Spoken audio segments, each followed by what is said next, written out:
no one gave me a chance in that fight, Simon included. I gave you a chance. I just didn't think you. Did you think you won the fight? I gave you a chance. I just didn't think you'd win. I should have took him out. There was plenty of opportunities. Does Dubois hit harder than Joshua? On a single shot, possibly, yeah. Really? Yeah. Is Anthony Joshua and Tyson Fury as good as we've made them out to be? My answer to that is, I think we do live in a good generation of heavyweights, and I do think that. Well, you wouldn't I know because your head's up. Anthony Joshua's No, that's wrong. That's totally wrong.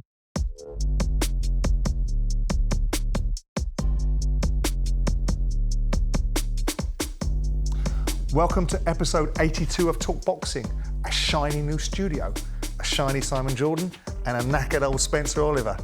And of course, today joined by the heavyweight boxer, Frazer Clarke. Frazer, how are you? Good, mate. I'm all good. Enjoying the sun today down in the capital. It's beautiful. Indeed. Nice new shiny studio for us. Nice, good setup. And finally boxing gets its own little space. You know? Absolutely, mate. Absolutely. What we'll do is we'll diminish those tin pot broom cupboard IFLs and digital twerps that we have to compete with on a weekly basis. That's what we'll do. Anyway, Oleksandr Usyk's done a big interview in the Daily Mail, which, by the way, I think was a brilliant interview. Let's pick up on Usyk and some of the things that he said in that interview. He talked about the fight with Fury. He talked about the Olympics. He talked about his motivations. What did you take away from that interview, Spence? Well, it was interesting talking about the Olympics there. When you talk about, let's kick off with that, and he was talking about that they have the recipe, him and his team have the recipe to change things in the Olympics with the corruption, and he used that word, with the corruption that's going on out there. Now, I've just come back, obviously, from that Olympics, and there were some terrible decisions that we can get into, you know, with 6 of the boxers that went out there for GB. I thought 5 of them were on the wrong end of the decision. So it was interesting that Oleksandr was talking about that him and his team can change that. They've got the recipe to do that. So, I mean, that's good for the grassroots of the sport because, you know, without, you know, competitions like the Olympics, I don't think you'd get the champions that you get today. So I think it's so important. Pretty common sense stuff, though, wasn't it? He was talking about, Fraser, wasn't it? He was talking about not pairing the best fighters early on in the tournament, looking at the scoring, looking at the quality of judging. This is pretty common sense stuff, isn't it? It's definitely not rocket science. I mean, the seeding usually sorts that out, but I'm not sure how it was done this time, but I watched a lot of the preliminaries and I seen some fighters which I was expecting to see semi-finals, if not finals, compete with each other, and it takes away from, you know, the 2 best fighters should get to the fight, should be on opposite sides, really. I totally understand that, but I think that's all about the draw, and it's always sort of been that way. I think the big thing that I took from it was about the scoring. And, you know, the Olympics has a history of that. I think we had Michael Conlon on the show, didn't we, earlier in the week. You know, that was very interesting, his thoughts on it, because he got robbed, obviously, out in those Olympics. And you look at that, and Fraser, look, you've been there, you know, you're a bronze medalist, so you will understand this, that... Well, let's pick up on the Olympics a little bit further on, because I want to get into more about the stuff that he said about Fury. We will pick up the Olympics a little bit later on, because there's natural lead-ins to that. But he spoke about the fight with Fury. He's talked about the dynamics of how difficult that fight was, the challenges during the course of it, and the likelihood of a rematch and his expectation from it. What did you pick out of what he was saying? He made Fury the most difficult opponent, which I would think was probably a fair observation. I mean, your main takeaways, boys, from listening to... First of all, I thought you came across brilliantly. Yeah. I mean, there's a difference in the way that you articulate yourself, and with all due respect to Tyson Fury, who I think is a superstar when it suits him, Oleksandr Usyk came across as a class act, didn't he? Oleksandr Usyk oozes class, that is for sure. And he's always done that, I think, that, you know, there's that sort of like, he's got this good aura about him.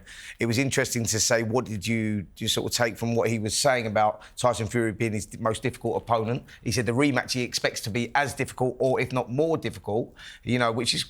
That surprised me from Oleksandr, because he's a guy that actually works fighters out and sort of is better in the second one. You know, before we move on to the Anthony Joshua thing, I was just wondering what you take from Oleksandr saying that he expects this one to be more difficult than the first.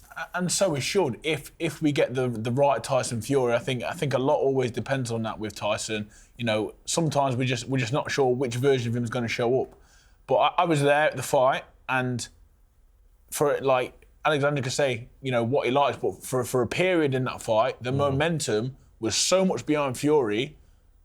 It was actually extraordinary to see the way that Usyk sort of flipped it around on his head. Because usually when the fight is going that way, especially in this division, you know, when the momentum's with one person, to actually go back to the corner and, you know, have a chat, and I think he kissed his cross or whatever, and he switched it around.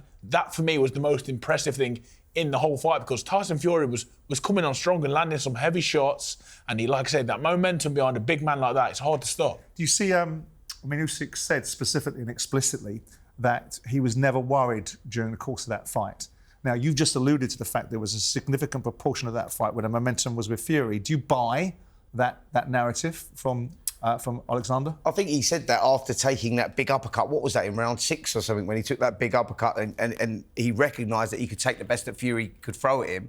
And he always felt in control of it, even when, as Frazer said there, the momentum was totally going away from him. I think he had a good first 4 rounds, didn't he? And then 5, 6, 7, they sort of went, Fury changed it. But what Oleksandr showed was that he has that adaptability and that class to be able to change things around when things are, when his back's up against the wall, he doesn't feel sorry for himself and he works things out. So I believe that he truly believes that he was still totally in control of that fight, and it was just that bad little period that he went through, He talks about rematches being harder, and that's a mixed bag, isn't it? I mean, we'll find out in Frazer's life sooner rather than later if that makes, and we'll talk about that a little bit further on in the show. Do you think in this instance, I mean, certainly Usyk in the first fight against Anthony Joshua, we all criticise Anthony for the tactical selection that he made in that fight. In the second fight, it was more difficult. Do you expect it to be more difficult for Usyk in the second fight with Fury? Because I certainly do. I go along with Frazer to some extent, which is if the Fury that we have looked at in the past turns up, which I'm not sure he was as conditioned as he needed to be for this fight, I think it will be a more difficult fight. But more importantly, what do you two think? I'm totally with you. I think that if we get the Fury that we know is at his best, then I think he can win the fight, definitely. I think that he has that adaptability as well and that capability to be able to turn things around.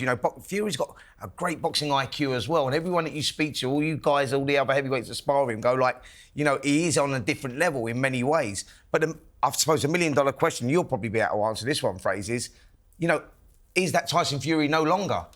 Has Father Time to some extent caught up with him? And we know now his feet don't move the way that, if you go back to 2015, when he beat Klitschko, and you saw the movement, the way that he moved around, that trilogy with Deontay Wilder, has that taken something out of him? And has he lost that little bit of movement that may be the difference between winning and losing against Usyk? Well, all naturally, like you say, Father Time, people do slow down. Yeah. Do I believe Tyson has? Because we haven't seen him dancing around the ring, but I didn't expect him to see him do that against Oleksandr Usyk. He's considerably bigger, stronger, and stylistically, you wouldn't want to see Tyson moving as much as he did against Klitschko. So I do think that I still think he's in great condition. I still think with Tyson, it's all about the training camp, and I'd like to see him have tactics and sort of stick to them. We all seen the showboating, and I think at times in the fight, he sort of went into his own mind and did his own thing. But, I think, for me, after having that experience with Usyk, that 12 rounds, going into the second time, you've half got an idea of what's coming at you. Don't get me wrong, I think he'll change tactics. So what does he do tactically? Because he made a big 4-act play about he was fighting a pumped-up middleweight and that size was going to make a lot of difference. He was the one. Despite the fact the momentum was with him during certain aspects of the fight, he was the one that got buzzed. He was the one that nearly got knocked out.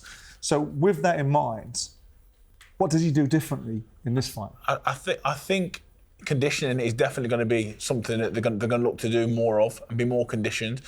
But that shot, I feel if the shot that rocked him, was it round 9? Was it, or round 8? Towards the end of the round fight, 9. Round 9, yeah. I feel if that shot hits him early on, it doesn't have nowhere near the same amount of effect as it did towards the end. So you're going to look at condition. From what I seen, when Tyson was on top, Tyson was the one taking the fight to Usyk. Yeah. And that wasn't all heavy shots. It was just, I was there, obviously neutral, but obviously a little bit behind Tyson. Yeah, of course. Anytime Tyson led off and was in control, he was punching first. He wasn't waiting for Usyk, because when you wait for Usyk, the skill set and the setup of the shots, that's what he wants. He wants time and space to be able to do that. I want to see Tyson bully him more, be more aggressive. Easier said than done, because we wanted to see Anthony Joshua do that as well. And for some reason, Oleksandr Usyk has that ability to neutralise that and keep them at range and do, he's sort of he's the one that controls the space and whatnot. But with Fury, his main asset going into that, of a guy of 19 and a half, sometimes nearly 20 stone, is you have to bully this guy. You've got to take the fight to him. Like you say, punch first, And, you know, it's easy for us to say tactically what he's got to do, but that's the difference between the class in fighters. When you look at it and you go, Usyk's just got that level to be able, that ability to be able to up his game each time. He's done it against Joshua and he's done it now against Fury, who are two big guys. The issue you have when you're fighting Usyk is when you punch, you leave gaps. That's any fighter in the world, by the way. It doesn't matter who you are. The difference is some people have the ability to exploit that and punch into the gaps, and some people don't. If you make a mistake against Oleksandr Usyk, you get punished. It's simple as that. So every time Tyson does leave off, he's leaving himself a little bit vulnerable.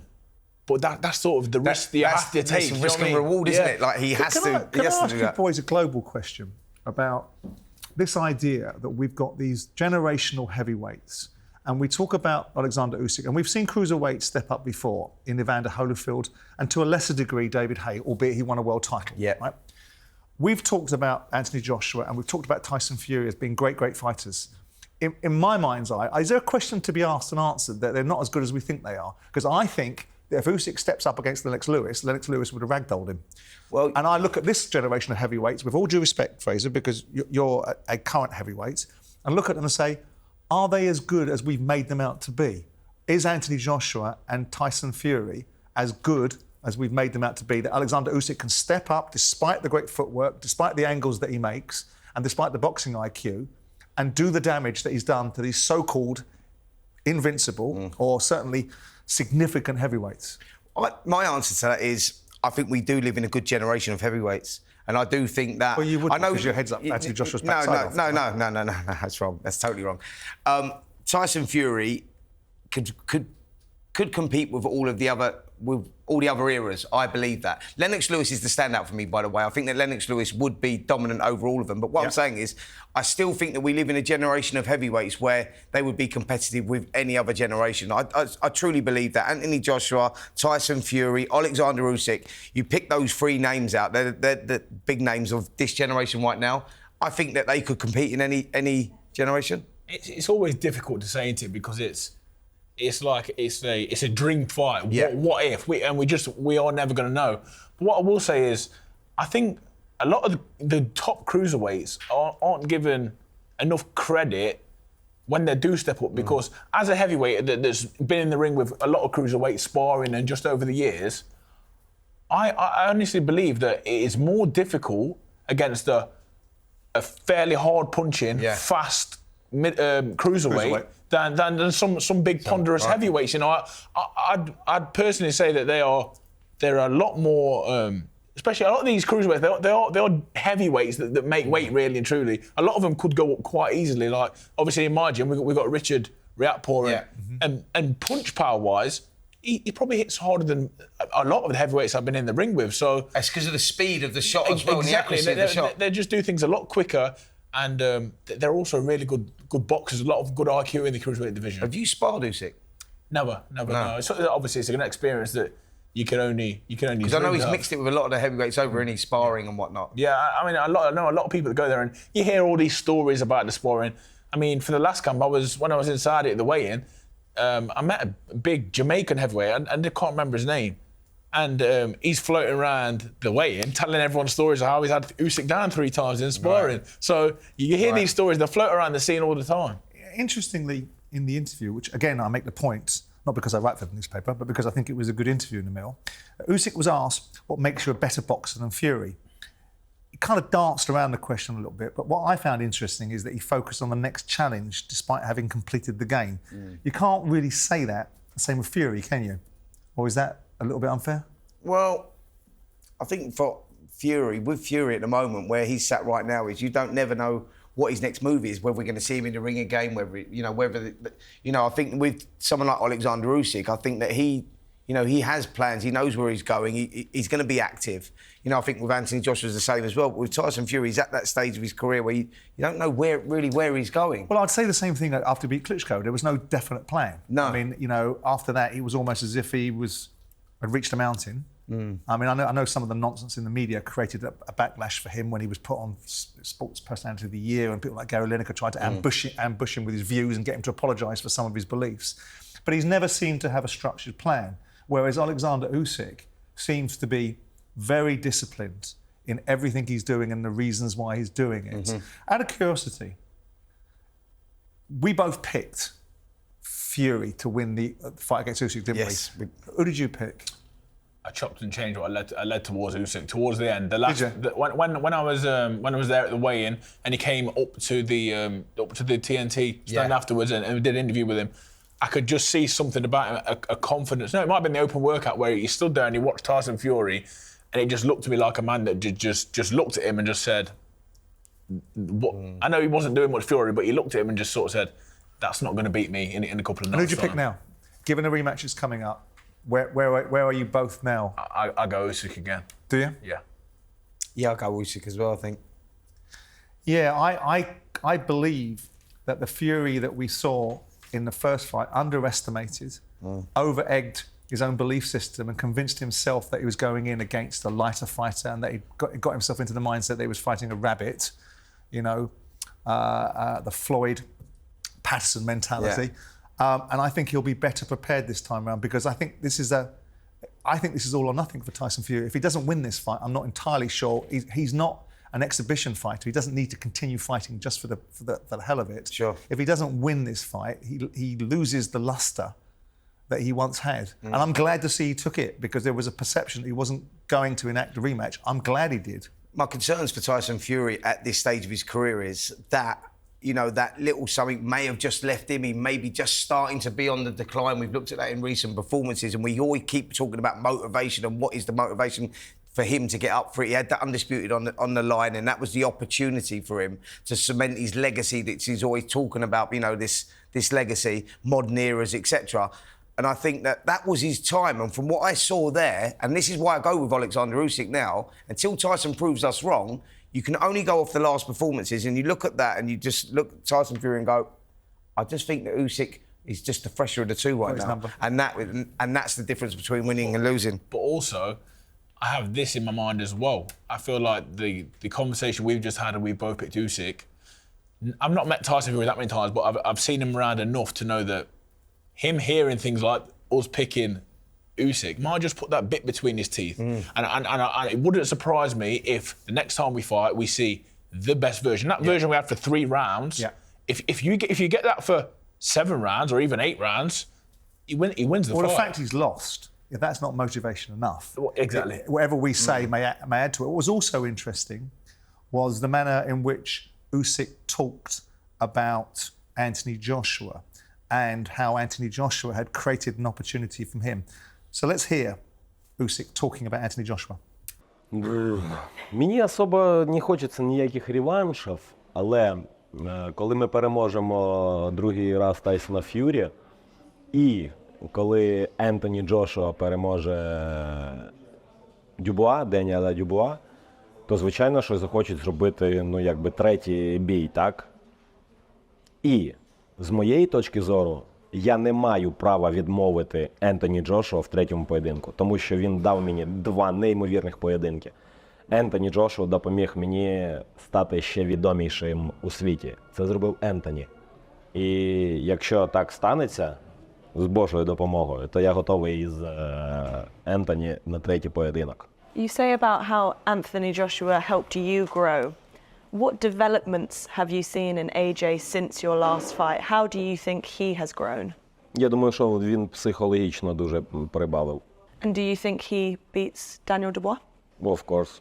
What do you make of those comments, Spence? Well, I sort of agree with him in many ways. Like, the improvements with Anthony Joshua are psychological. That was the thing It was never about the physicalities with Joshua. Joshua has that confidence reinstalled in him, and that's why we're seeing a better version of Anthony Joshua right now. And like he said there in that interview, he was talking about Anthony Joshua was the guy that really made him who he was, because Anthony Joshua is the man.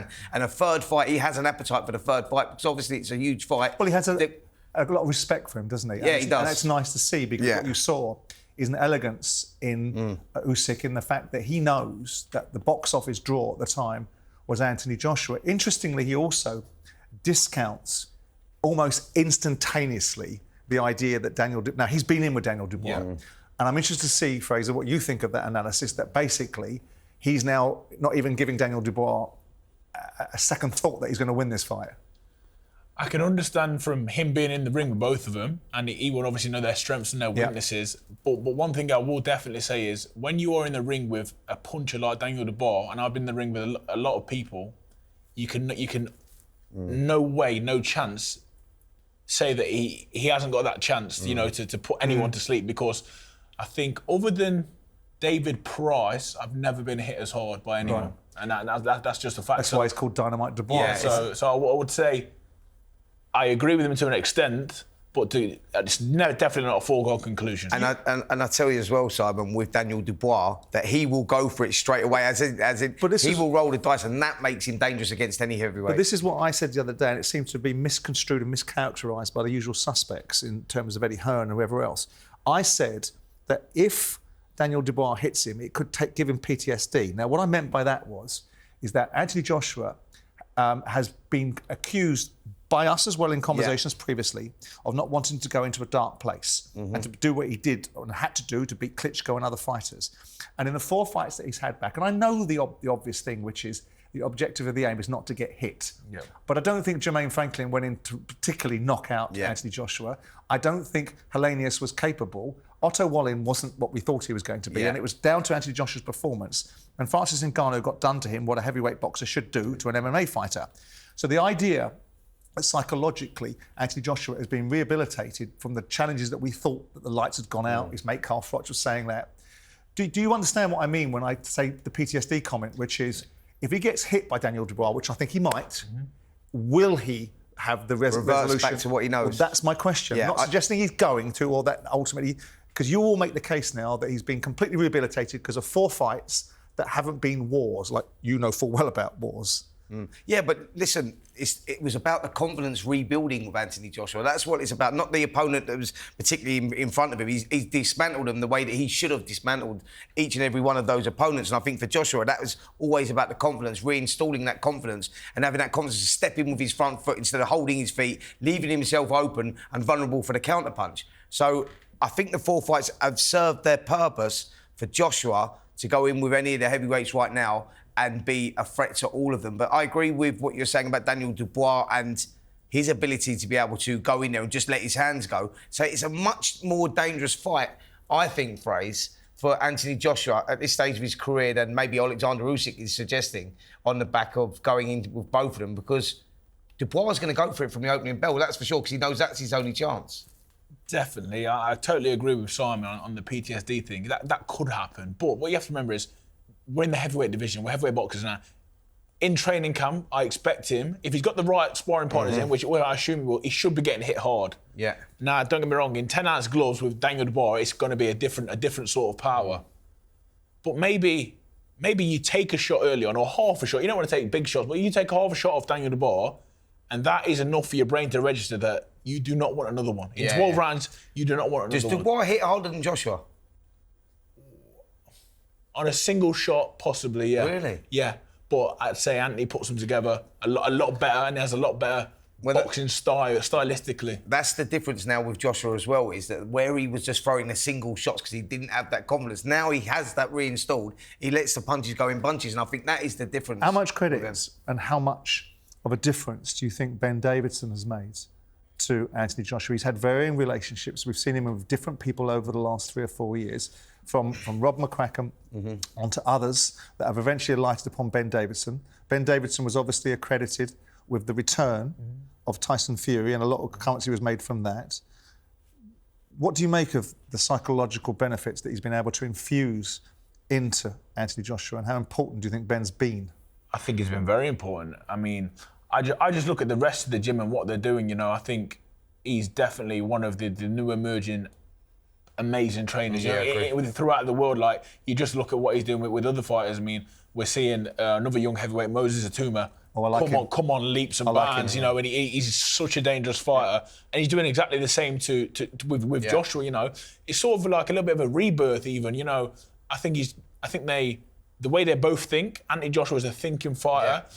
Ben Davison looks like a thinking trainer. I know they do a lot of analysis of fights and situations. So I just think sometimes you find your match, and I feel like that's what's happened. That's exactly that. That he's meticulous in what he does, and like you say with Anthony Joshua's a big thinker, like, and he sometimes overthinks stuff. And I think with Ben, it's a perfect balance there because Ben's so meticulous, and like you say, he analyses everything, breaks everything down. They'll be working on minor little bits, and for Anthony Joshua, then he feels like he's ticking all the boxes. And once he's there and he's left no stone unturned, it creates the fighter that he wants to be. So I think the relationship's very good. I think one more thing is very important with Ben Davison is the environment you're in. You know, the gym, there's a lot of class fighters around. You know, Lee Wood's in that gym. Obviously, young Moses Atuma, both of them are McCormack twins. You know, there'll be a good energy in there, and that everyone will be working hard trying to outshine each other, and that always brings success in the gym for me personally. I mean, talking about trainers making a difference, I mean, Don Charles has made a significant difference. He's your mate, Spence. Yeah. I mean, how much significance has Don Charles been? We saw, obviously, the fight against Joyce, where Daniel, you know, obviously had challenges, and a lot of people were critical of the corner for not taking him out of the fight rather than allowing him to fall onto his knee and make the decision himself. We've seen him rebuild. Iffy against Kevin Lerena, but job done. Trevor Bryan, okay, you know, there and thereabouts. And then we've seen him go in against Oleksandr Usyk, and we've seen him going against Gerald Miller, and we've obviously seen the most impressive performance of the lot, which is Filip Hrgovic. Yeah. Don Charles' difference to Daniel Dubois, because we were critical that Daniel didn't jump across a ring on Usyk when he had him going in that fight. Talk to me about the difference that Don Charles has made to Daniel. I think he's been very instrumental in Daniel Dubois' development, without a doubt. I think that Don Charles teamed up with Daniel Dubois for the Oleksandr Usyk fight. I think they only had 8 weeks together before that fight. Don had been working on some stuff. He admits that things went wrong, like when Oleksandr Usyk went down, Daniel went back to the corner, he lost momentum, stuff like that. Don said that it's not the physicality he's working on with Daniel, because he's very, very technically good. He's very explosive, athletic. You know, he's a machine. He said, but what he's been working on is the mindset, the psychological side, believe it or not, believing in himself. Yeah. And I think that what happened with Oleksandr Usyk is, in those rounds, let's say the first 4 or 5 rounds, Daniel Dubois went in there thinking, I'm in with the best heavyweight in the world, and started believing himself, actually, hold on a minute, I'm not doing that bad. And I think that was the moulding of him as a fighter, going, I can compete at this level. Don Charles recognised that. They've been together a long time now, and I see Daniel and Don from time to time in the gym, and he's a different kid mentally, and that makes a huge difference as a heavyweight, right? Well, I think you'll know a little bit more than me on this, Spencer, but also going into this fight, I'll let Don Charles tell the story, but I feel like he has a little bit of a personal thing in this. Absolutely. With it both being obviously North London boys, like I think Don has a relationship with Anthony Joshua. Yeah, so you know, I had a conversation with him before, and he told me, you know, this one's a little bit different, you know, and he's going to explain in his own time. But I also do think this new sort of version of personality with Daniel Dubois, it could be the making of him, but at the same time, it could be the undoing of him. And I say that because going in against Anthony Joshua, we've seen at the little press conference they had, he showed a lot of confidence, and they had a little large barge, and it was like he took a stand. But I do think if you go in there too confident, or too aggressive, let's say, without using your brain against Anthony Joshua, and you take as many shots as you did against Filip Hrgovic, then the fight will not go past 3-4 rounds. First 2 rounds, he took, 30-odd right hands off Hrgovic. He won't be able to take 4 off Anthony Joshua. So he has to be educated what he does. He has to go in there, and everything has to be meticulous and educated in what he does. Because if he gets reckless, you know, he gets put to sleep. That is a fact. Yeah, but what I'm saying I think that chaos does create opportunity, and it's got to be educated chaos. That's for sure. Exactly that. And what I seen from him at the, you know, when they had the sit down with Joshua, Frank Warren, and others. That wasn't educated. That was off impulse. Yeah. You know, and I think you don't think that was contrived. I think it was a little bit contrived, no?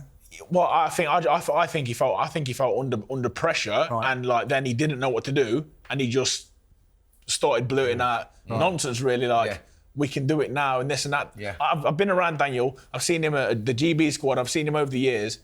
That was never in his makeup for me. But Don's been installing that in him. Don's going like Don is.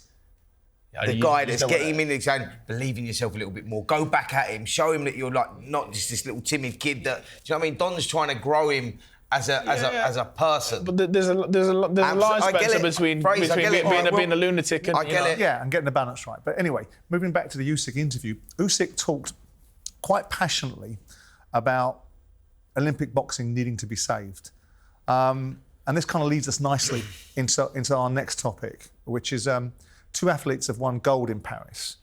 But it's been overshadowed by controversy. I mean, joining us now is Dr. Tommy Lundberg, a lecturer in physiology. Dr. Lundberg, thanks for joining us. Let's get straight into it. Do you think these two fighters should have been allowed to fight in women's boxing?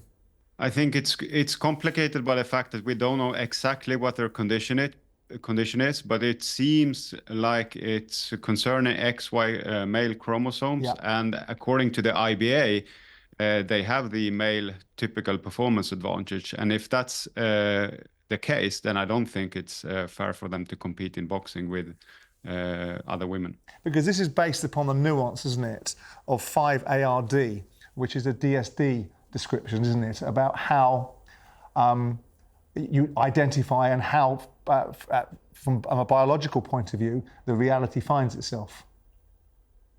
Yeah, so many assumes that this concerns 5-ARD, like you said, which we know has happened before in athletics.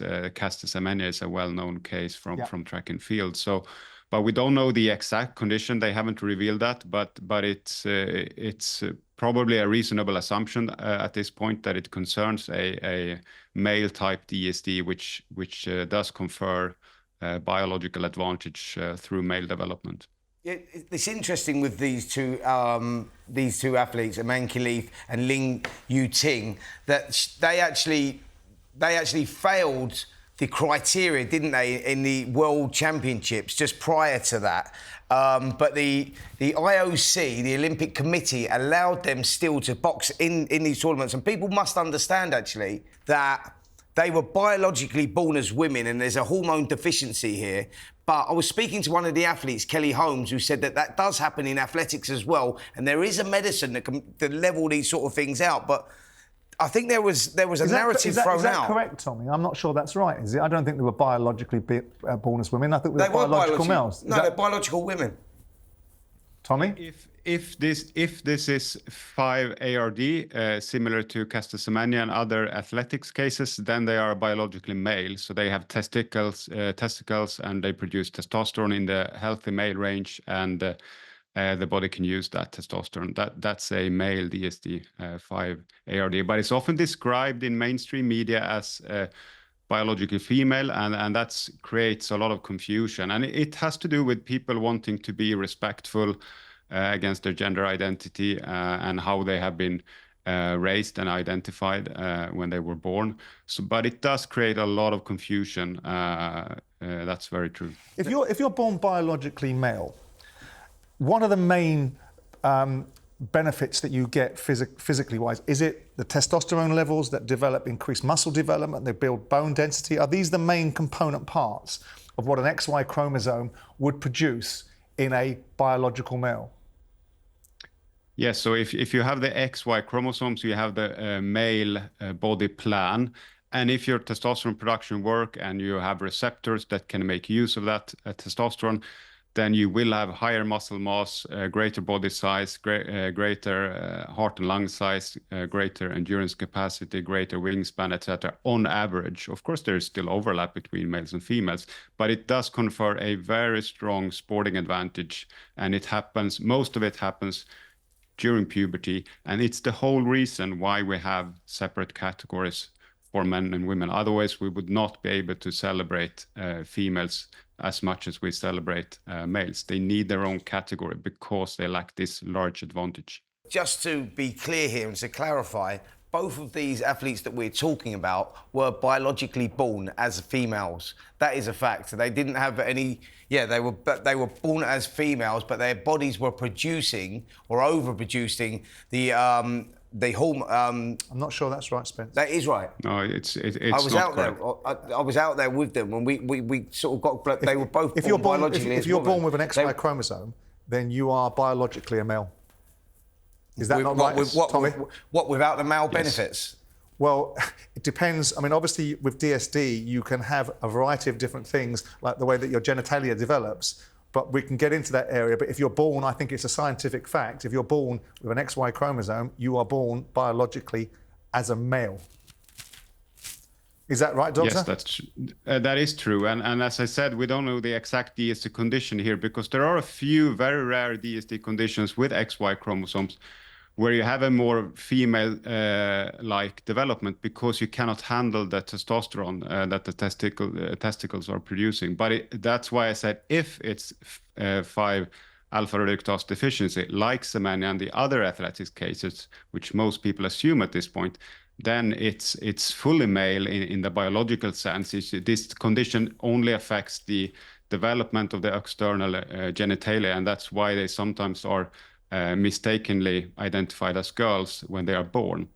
Can I ask you, Tommy, just before I let you go, how this can be resolved? It feels to me like this is an issue around sports governance. It feels to me that the IOC have copped out over ideologies rather than biologies. And the principles of the athletes being put in the firing line through a cesspit of media is grotesquely unfair. How would you resolve this issue so we don't see these kind of awful scenarios where people are subject to such hate through social media and such confusion, full stop? Yeah, so I think this must be dealt with by having proper eligibility criteria for sex-restricted events for the female category to begin with. So I would propose a large, broad screening process where you identify XY chromosomes, and this should happen far away from the spotlight at an Olympic event. And then you need to follow up on the very few cases that would disclose a XY presence in someone who wants to compete in the female category, because you need to determine, is this XY person also, does the person have this male sporting advantage? Does the person has the person gone through male puberty? Because there are a few rare DSDs where you don't have a typical male puberty. So I think the line between male and female sport should be based on whether you have undergone male type puberty or not. So do you have the male performance advantage? That should be the line between the two categories. Dr. Tommy Lundberg, thank you very much for your time. It's much appreciated. Spencer, you've been an Olympian. Thank you. You've been an Olympian. I mean, with the exception in your weight class, you'd have to have someone like Shallow Hal coming into it, I suspect. But, I mean, what's your view on all this? I mean, there's a lot of big words there, which, to be honest, I didn't really understand. And I'm a boxer. I don't know much about biology, but I just see things very plain black and white. The XY chromosomes are producing too much testosterone in the female body, but this is like, so we got quite into this actually, but like, so the two athletes were kicked out of the World Championships because they didn't fit the criteria because they were producing too much testosterone. It's very simple then. If they were kicked out of the World Championships, then they shouldn't box in the Olympics. But the IOC, which is the Olympic Committee, overruled that and allowed them to go into the Olympics. But then their levels were not at what they were there. The levels had come back down again to fit the criteria, and but they weren't born biologically males. It's not just about testing. Yeah, but they weren't biologically males. It's not just testing for testosterone. It's testing for the XY chromosome. Yeah. And testosterone manifests itself through different receptors. But let's move on, because none of us are biologists. No, exactly. And something that we can relate to much easier is some of the controversy around the scoring. I mean, we spoke the other day about the real challenges that we think some of our boxers have experienced, because obviously we've got a medal haul that we thought was going to be much greater and hasn't been. And a lot of that's been attributed to scoring.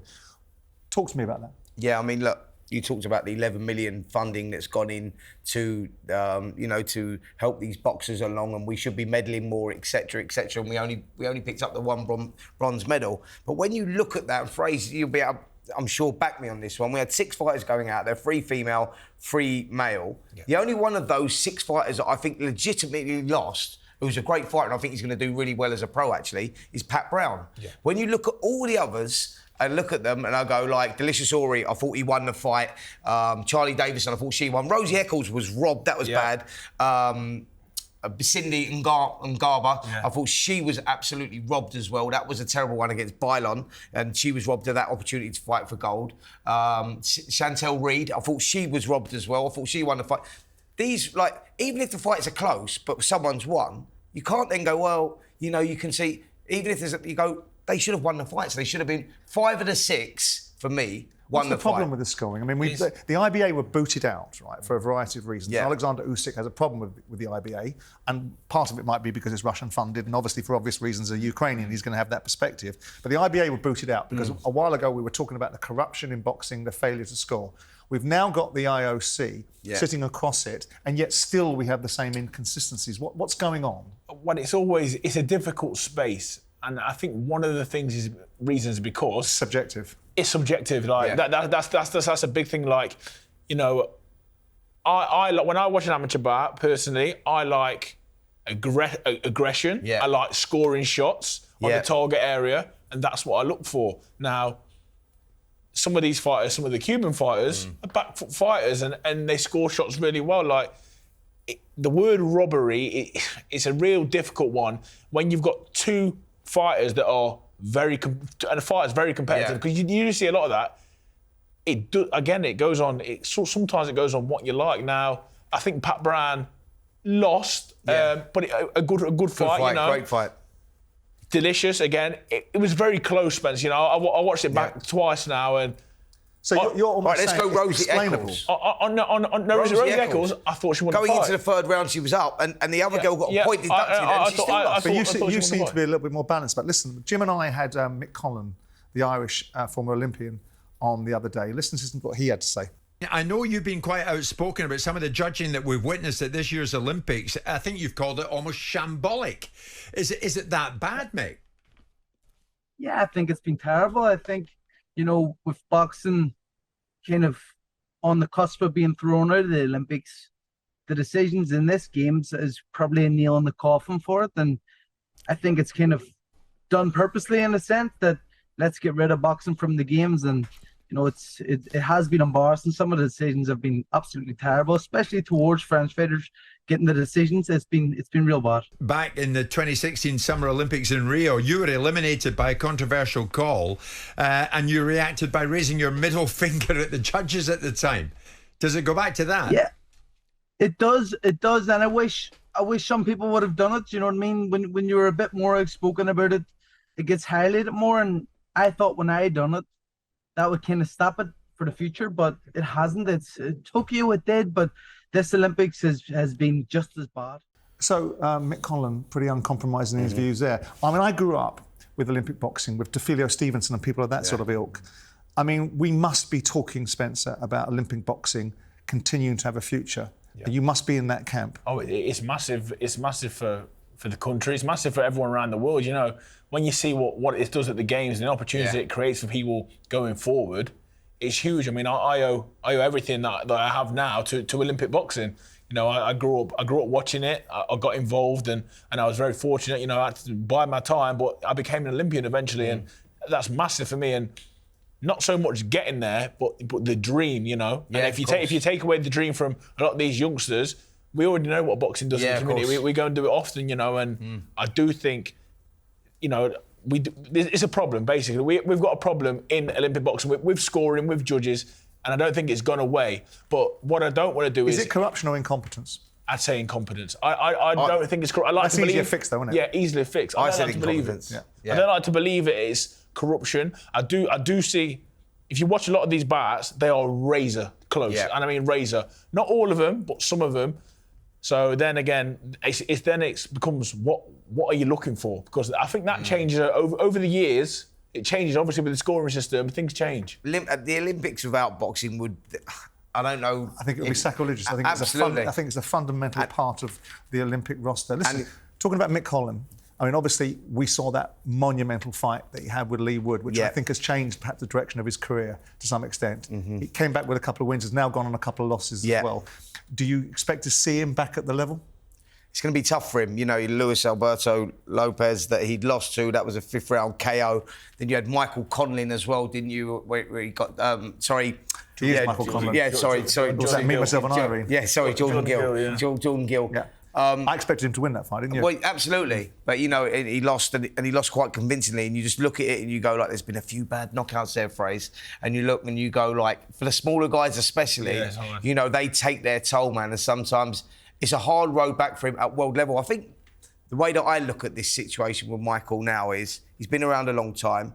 He's been a good fighter, a very good fighter, and one that I thought was going to win a world title. And now he's sort of got to that level and he's had those bad knockouts. I look at it and I go, will he be happy at competing at a level not there? Because I think at world class, I think he's been found out a little bit, like as in at that level, because there's some good fighters around. It was margins over Leewood, wasn't it? Oh, honestly, he was that second round when Leewood was gone, you just thought, how's he done that? Like, how's he pulled himself around from that? And he was dominating that fight right up until that final moment. Was it 11th or 12th round? You know, where you go like, Leewood just is that one of those sort of guys that just never gives up hope, you know what I mean? Never feels sorry for himself and has that great ability to turn it around. But Conlin's a great fighter. Yeah. But I'm just not sure now, after those losses, that he could get back to that sort of level. But you know what he has got though, is he's got the fan base. We know we can still be in big fights and people will be attracted. You know, world champions would want to fight him because you know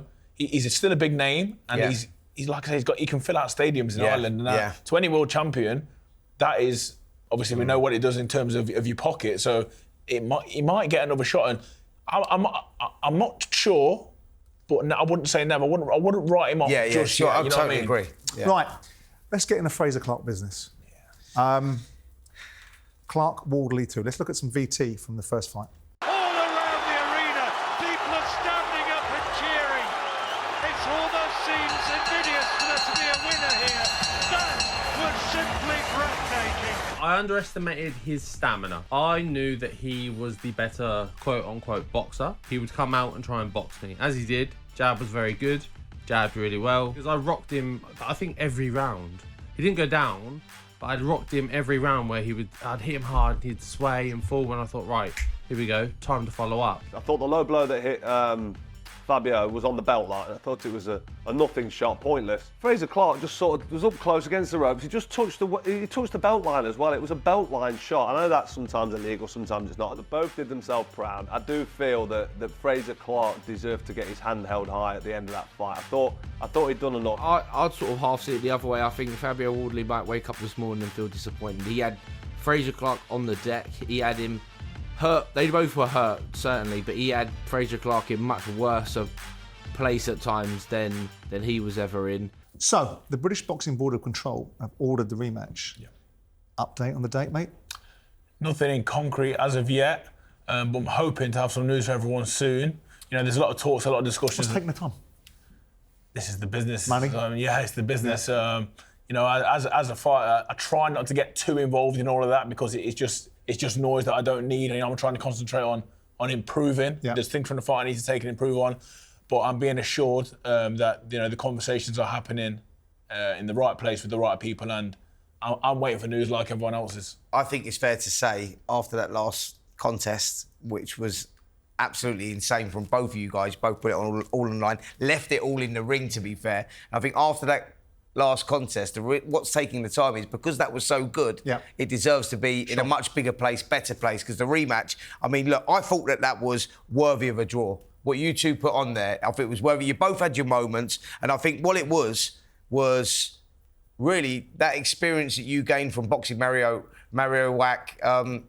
Swak. I think that experience helped you in that fight because you'd been to that place before and you sort of like, as in, but not been to the depths of where you had. I think you both learned a lot in that fight. I'm sure you said Wardley won that fight. Did I? I think you did. When did I say that? I'm pretty sure you did. You might have, Spencer. A lot of people. I might have gone around. So don't give it worthy a draw. No, I said it was worthy of a draw. A lot of people have said that. I may have on the night said Wardley won. I'm not sure if I can't recall now. But what I'm saying is, you look at it and it was worthy. All right, so I just told me yes, I did say so. Yeah, Wardley. I had Wardley winning the fight. I'm just going to leave the studio now, boys. No, that's not a problem. No one gave me a chance in that fight, Simon included. I gave you a chance. I just didn't think you. Did you think you won the fight? I gave you a chance. I just didn't think you'd win. No. I thought I'd win. I thought I'd won the fight, and I thought I'd win the fight. Then when I look back at it and I've watched it back now, you know, in my eyes, the person I am, the fighter I am, I didn't do enough I should have took him out. There was plenty of opportunities where Fabio was on his last legs, and I should have taken him out. So I don't look at anything else now. I mean, did the cheerleading brigade in the corner, did they hinder the decision of the referee to take that point off, which I didn't think was low? Did I make a mistake by crossing over my leg? Because if you look at the knockdown, it was a tap. It was my mistakes that lost me the fight, so I didn't win it. So I'm not sitting here saying, again, I wasn't robbed. I thought I'd just done enough, but I can understand, that when I look at the scorecards, I can understand it. If you were scoring that fight, as in, like when you say when you watch it back, and I know it's yourself, it's a stupid question, but if you was looking at that fight scoring, do you think you've done enough to take the titles? Again, it's very do you know what I mean? Very subjective on what you say. Yeah, I get it. Listen to what Fabio said. You're not going to argue either way. I get it. Fabio says, I had Frazer hurt more times than I had him hurt. Possibly, but did he land more shots on me than I land on him? I don't believe so. So again, it's subjective, and this is where personally for me, I should have done more. And next time I will do more because I'm now more experienced and I've improved more and I have more belief than I had before that fight, that I will go in there next time and do a proper job and get rid of all, what did you learn from that? I learned, and honestly, I feel like it was my first pro fight. You think it's like coming of age fight? Yeah, I do. I feel like it's a moulding of you, really. I feel like everything before that was a bit of a farce. As you know, with someone that's just turning pro, you often get that. You get the knockovers, you get certain fights. I feel like that was my first professional experience going into deep water, being put over and having to get up. I mean, it's happened in the amateurs, but it's different. That was like, deep on in the fight, late on in the fight. So I've learned a lot. If I'd have seen the performances that I saw prior to those fights was the Dave Allen performance. And when I looked at those performances, the reasons why I picked Fabio Wardley is because I based it upon those fights. And that's fair enough. If I'd seen you fight the manner in which you fought against Fabio, and I obviously know styles make fights and you've got to have a dance partner, I would have been less quick to have gone Fabio Wardley. And that's why I've not gone back at people. After the fight, who did you pick Fabio, that you thought won? Margins. Okay. But what I did was I didn't go to the fight live, as you know, because I was away in Marbella, but I sat there and I felt, like a lot of us felt, absolutely proud of both boys. Yeah, it was a war. Great. And I wasn't uncomfortable that it was a draw. I felt that both boys deserved to walk out of that ring with their heads held high. My only concern about these guys going back in with one another, I know it's a business, is that the way that they clashed, I think a lot of would have been taken out of both fighters. And coming back again is an economic decision, perhaps. But I think that... Well, you tell me, Frazer. The difference here is that they're both still relatively early in their careers as opposed to Tyson Fury, Deontay Wilder, where you go, they was at that stage where the reason why I say this is because Joyce decided to get back in with someone that he had a war with. Okay, not so much as a war these two guys had, and he picked the wrong career path to go down, which is fighting Zhang again. That was a bad business decision. And that happens. I mean, like I'm a learning for in this game. I like to learn, and I know we talk about that was a hard fight. It took a lot out of us. I'll be honest. I would have been ready to fight again 2 months ago, 3 months ago. We're made as fighters. We're made of stern stuff. Believe me, we are made of really strong stuff, and it took a lot from us. Yeah, but I'm sure he's had a few holidays. I know I have. I've been back in the gym. I feel replenished, and it might be naive. It might be. It might just be me as a fighter, but I feel as good as ever. I'm ready to go again. Father time and impact on the body and stuff and mileage doesn't lie. But we'll see this in the second fight. It might have affected one of us more than the other. But be clear, where the vision I come from is that people ask me a direct question, I get a direct answer. I have the utmost respect for you guys. I spent my life and a lot of my money funding footballers. So when I look at boxers, I have a deep-seated affection for them, a deep-seated admiration. I think they come from a position which is far more commendable than most sports. So irrespective of that, you will always have my greatest respect. It doesn't come with any disrespect. I'm just not a coward. No. If someone asks me a question, I'll give an answer. No, of course. Listen, direct to their face. Like you said, and I said this to a lot of people, I wasn't super impressed with myself. My first 7-8 fights, before I turned pro, I thought it'd be a lot different. I thought you turn pro, you get matched up with these fighters, you hit them and they fall over. That's exactly what I thought, but the reality is it doesn't work like that. I don't think you'd shown anything in your previous fights to suggest that you was going to do enough to beat Fabio at that level until you got in there, because we didn't know that you could go to the level that you went to. We didn't know, you ticked a lot of boxes, as in it was very like you showed a lot of character in that fight. No one had seen previously. You might have seen it. Your trainers might have seen it. Well, you know in your heart, don't you? Yeah. I know that I'm a fighter, and I know I can improve, Spencer. I'm not naive. I know that I'm a learning fighter, and I'm going to get better and better and better. But also, I do know that was my actual first proper fight. Fabio came to win. Anyone else I've been in the ring with before that was there for a few quid. It's like, they came to just get through. I mean, let's assume, for the purpose of this conversation, that you win the rematch with Fabio. You've just seen Chisora fight Joyce. Yeah. I mean, I know you're going to say the stock answer, most likely, which is I've got the fight in front of me to contend with. Yeah. But you're a big boy. You know, you are capable of more than one thought at a time. Yeah, of course. Are you looking in that sort of direction? I'd say so. Yeah, I'd say absolutely. I'd say, you know, when you look at the name of Derek Chisora, as we've seen the other week, he still fills stadiums. I want to be in big fight. I've experienced that with Fabio, and we did good numbers in the O2. I definitely don't want to do anything less than that now. Do you know what I mean? So you look at them types of name, Derek Chisora. And what about Joe Joyce? You boxed him 4 times or something as an amateur. He's beat me 4 times. That's what I'm saying. Beat me 4 surely times. that would be a name that you go, that would whet the appetite a little bit as well. It does, but then at the same time, you know, we've got to look at now. I think personally, I think Joe's still a good fighter. I think what's happened to Joe is he's gone away. You know, forgive me for saying this. I think he's gone away from being an athlete. When he was an athlete, he was really good because he was really hard to beat. You know, again, I think he's put too much weight on. He's gone away from what he does best, which is being a dominant athlete. So, but them kind of names, I still think they hold weight. In the UK, I think we still do good numbers, and people want to see the fight. Where are you on the Chisora conversation? Because, you know, obviously myself and Derek have had various back and forwards over the years.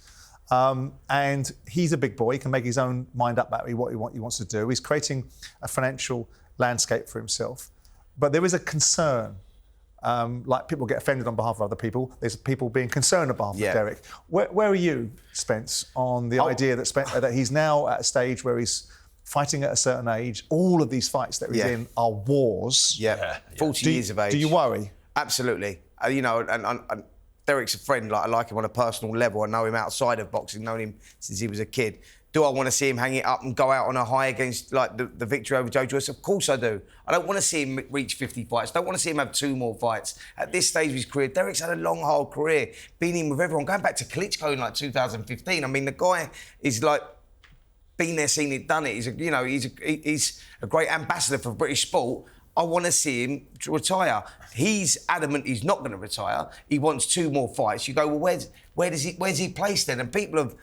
I've took a bit of slagging off for saying, like, when I go, like, stick him in then, if he's gonna fight, and that is down to him, give him Deontay Wilder, because Deontay Wilder's... I think that's awful. Why is that awful? Because I think Deontay Wilder is no more Deontay Wilder. What you're doing that's what I'm talking about. You're conning the public a little bit. No, there. I'm not conning the public. I just don't want to see Derek go in against... Would you be happy... I don't want to see him against Moses or something like that. Would you be happy being the fighter that retired Derek Chisora?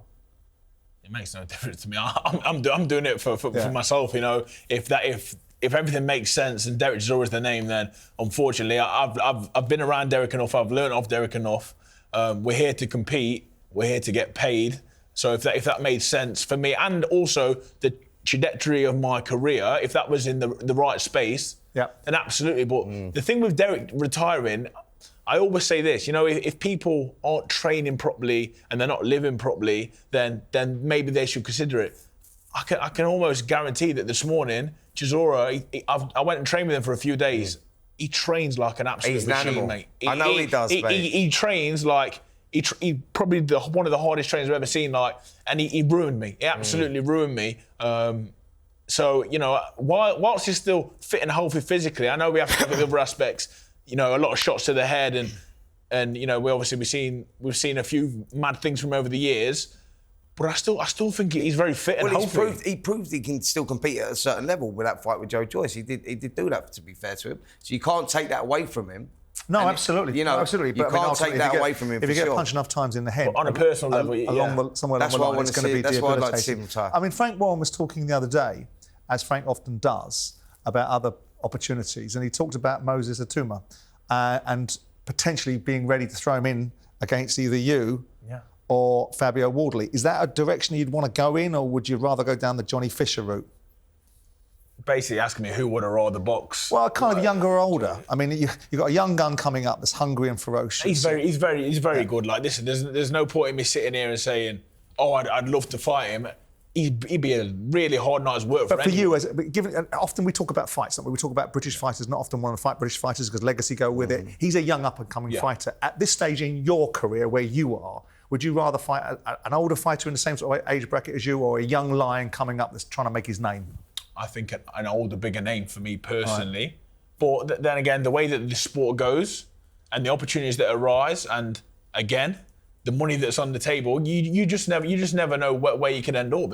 From a business point of view, it's always going to be the older guy that has the CV, because that's where the financial benefits are. I think I don't like to talk about it all the time. You know, like, oh, it's all about the money, of course.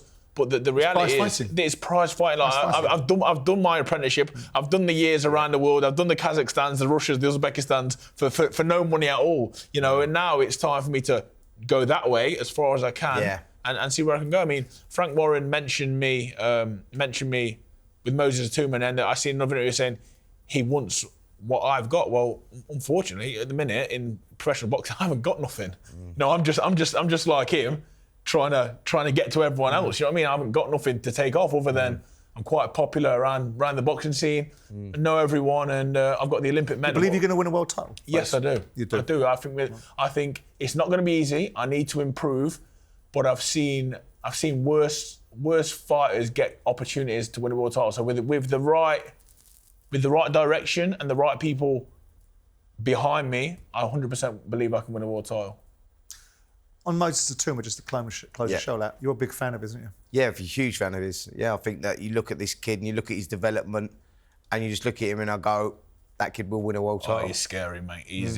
That kid will win a world title. It's not. I don't think it's a matter of if. I think it's a matter of when.